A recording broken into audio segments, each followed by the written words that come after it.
स्वागत है आप सभी का अपने YouTube channel the vision science hub पे। पिछले क्लास में हम लोग बल तथा गति के नियम पढ़ रहे थे और बल तथा गति के नियम में हम लोगों ने पढ़ा था कि संतुलित बल क्या होता है, असंतुलित बल क्या होता है, संपर्क बल क्या है, असंपर्क बल क्या है, पेशीय बल क्या है, घर्षण बल क्या है और गुरुत्वाकर्षण बल क्या है। उसी श्रृंखला को आगे बढ़ाते हुए आज हम लोग को पढ़ना है गैलीलियो का प्रयोग। वस्तु की गति के संबंध में एक वैज्ञानिक थे जिनका नाम है गैलीलियो। गैलीलियो ने कुछ एक्सपेरिमेंट किए हैं, कुछ एक्सपेरिमेंट किए हैं। आगे उसी एक्सपेरिमेंट को जो है हम लोग देखते हैं। पहले हेडिंग डालते हैं हम लोग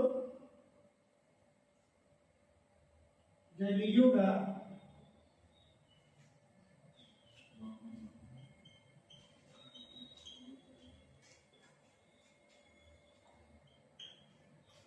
प्रयोग। गैलीलियो जो है अपना एक्सपेरिमेंट सबसे पहले आणत तल पर किया था। आणत तल कहने का मतलब होता है तिरछा तल। जैसे जो सरकारी विद्यालय में शिक्षण पट्टी होता है कुछ इस सेट का, इसको बोला जाता है आणत तल मतलब तिरछा तल। गैलीलियो ने अपना सबसे पहला एक्सपेरिमेंट आणत तल पे किया था।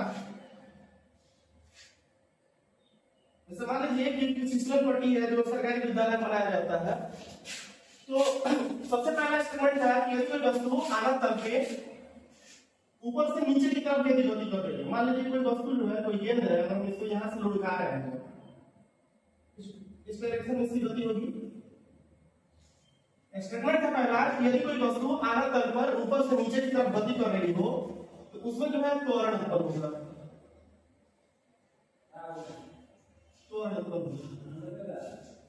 लेकिन इसके विपरीत देखा जाए तो दूसरा स्टेटमेंट था कि यदि आणत तल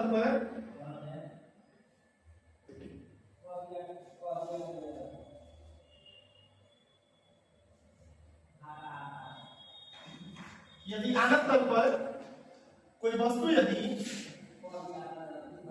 नीचे से ऊपर की तरफ गति कर रही है तो उसमें जो है मंदन उत्पन्न होगा।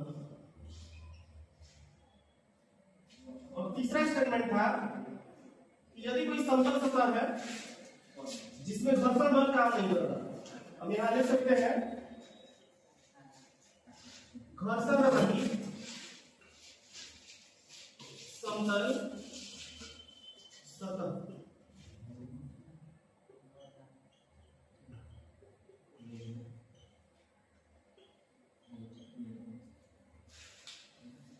एक बार रिकॉल करते हैं। सबसे पहला स्टेटमेंट था कि यदि कोई वस्तु किसी आणत तल पर मतलब तिरछे तल पे यदि ऊपर से नीचे की तरफ गति कर रही है तो उसमें जो है त्वरण उत्पन्न होगा। और ठीक इसके विपरीत यदि कोई वस्तु नीचे से ऊपर की तरफ यदि गति कर रही हो तो उसमें मंदन उत्पन्न होता है, रिटार्डेशन उत्पन्न होता है। और तीसरा स्टेटमेंट है कि यदि घर्षण रहित कोई समतल क्षैतिज सतह हो जिसमें घर्षण बल कार्य नहीं कर रहा हो तो वस्तु में ना तो त्वरण उत्पन्न होना चाहिए और ना ही मंदन उत्पन्न होना चाहिए। तीन स्टेटमेंट जो है गैलीलियो के द्वारा दिया गया था वस्तु की गति के संबंध में। तीनों स्टेटमेंट को ध्यान रखिएगा कि यदि कोई वस्तु किसी आणत तल पर मतलब तिरछा तल पे ऊपर से नीचे की तरफ गति कर रही हो तो उसमें त्वरण उत्पन्न होगा। और यदि कोई वस्तु आणत तल पे नीचे से ऊपर की तरफ गति कर रही है तो उसमें मंदन उत्पन्न होगा। और घर्षण रहित समतल क्षैतिज सतह पर कोई वस्तु गति कर रही है तो उसमें ना तो त्वरण उत्पन्न होना चाहिए और ना ही मंदन। और इसी श्रृंखला को आगे बढ़ाते हुए एक और वैज्ञानिक आता है जिनका नाम है न्यूटन। और न्यूटन जो है गति के संबंध में तीन नियम देते हैं जिसको बोला जाता है न्यूटन की गति का प्रथम नियम, द्वितीय नियम और तृतीय नियम। अगले वीडियो में हम लोग न्यूटन का फर्स्ट लॉ पढ़ेंगे। वीडियो में जुड़े रहने के लिए आप सभी का धन्यवाद।